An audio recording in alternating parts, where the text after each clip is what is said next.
In this tutorial I'm going to show you how to crochet the rice stitch.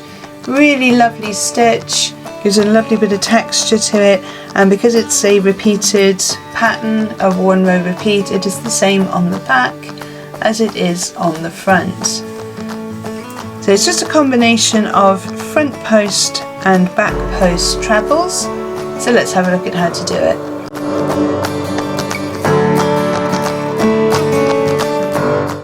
Hello, my name's Karen Stangram and welcome to Conquer Crochet, the channel for tips, tricks and techniques for conquering your crochet. So for this tutorial I'm using a double knit cotton.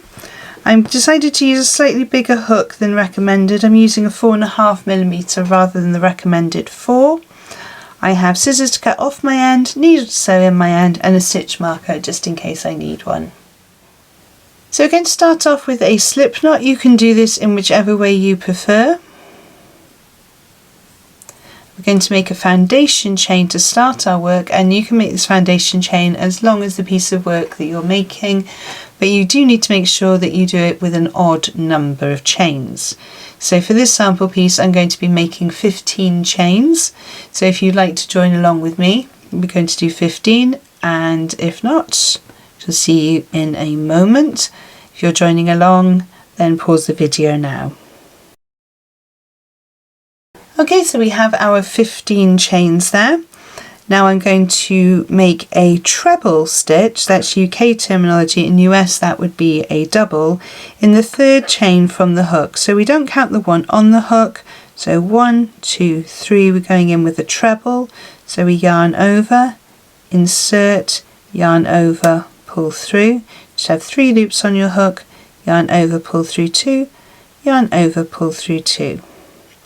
And this is a foundation row, this row won't be repeated, so we're going to do trebles all the way back down our chain. Now the 2 chains that we have at the beginning here do not count as a stitch, so we won't be counting those later on when we add up our trebles. So crochet your trebles all the way down to the end, and I will join you at the end of the row. So I've crocheted all my trebles down to the end of the row, and I'm just going to double check that I have an odd number. It's worth checking at this point to make sure. Now remember, we're not counting this 2 chain here as a stitch. So 1, 2, 3, 4, 5, 6, 7, 8, 9, 10, 11, 12, 13. So I have an odd number. So just double check that you have got that odd number before you move on. So we're going to move on to the next row, and this is the repeated row throughout the whole pattern. So we're going to chain 1 and we're going to turn, and then in that very first stitch, that chain 1 doesn't count as a stitch, so in the very first stitch here we're going to do a half treble. That's a half double in US terminology. So we yarn over and insert, yarn over, pull through, you should have 3 loops on your hook, yarn over, pull through all 3. So in the next stitch is going to be a front post treble, which means we're going to be working behind the stitch, behind that treble stitch that we made in the previous row. So to do that we're going to yarn over, insert in that little gap before the post, go behind the post and come out the other side, yarn over, pull back through, you have 3 loops on your hook, and then complete as you would an ordinary treble. And you'll see that it's just pushed that stitch forward. The next stitch is a back post treble. So to do that we yarn over and we find the gap between the treble that we've just worked and the treble that we're going to work, and we come in from behind. So go behind your stitches, come in front of the treble, back out the other side at the back, yarn over, pull back through, and you have 3 loops on your hook, yarn over, pull through 2, yarn over, pull through 2. So you have 1 stitch that's been pushed forward, the next stitch has been pushed back. In the next stitch we're going to do a front post treble, so yarn over, in through the front, behind and back out the front, yarn over, pull through, yarn over through 2 loops, yarn over through 2 loops.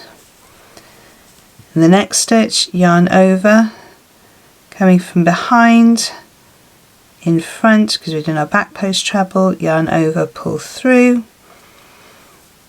yarn over through 2 loops, yarn over through the last 2 loops.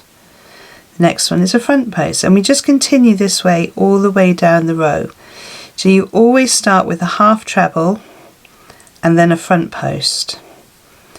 Then you do back post, front post, back post, front post, and you continue all the way down your row until you get to the last 2 stitches, and then I'll show you what we need to do there. So pause the video now whilst you complete your row. So we come up to the end with our last 2 stitches, and we've got a back stitch for the last stitch, so we need to do a front post treble,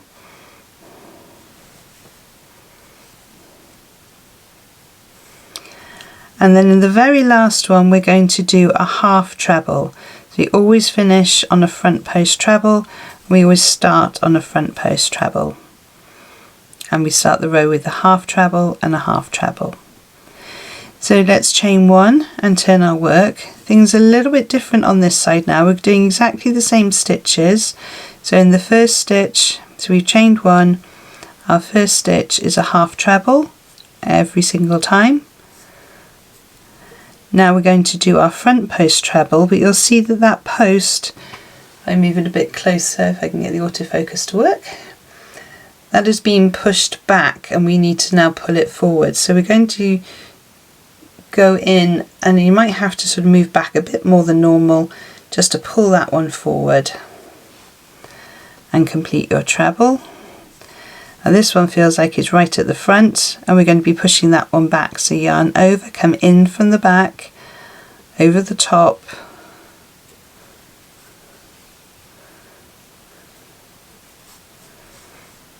then we do a front post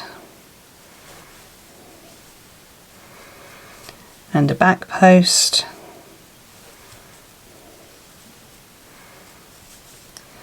and a front post and a back post, and we continue all the way down the row until you get just before the end, and I want to show you something that's slightly different at the end of this row. So pause the video now whilst you complete your row, and I will see you at the end. So I've got my last 2 stitches here at the end, so I'm going to do my front post, and what you might find is quite difficult to actually see your stitches, so you might just have to pull that one apart just to make sure you can see that one, because it's sort of slightly hidden by the half treble there. So bring that one forward with the front post treble, and obviously we don't have the 3 chain at the beginning, so we're just going to do a half treble in the top of that last stitch.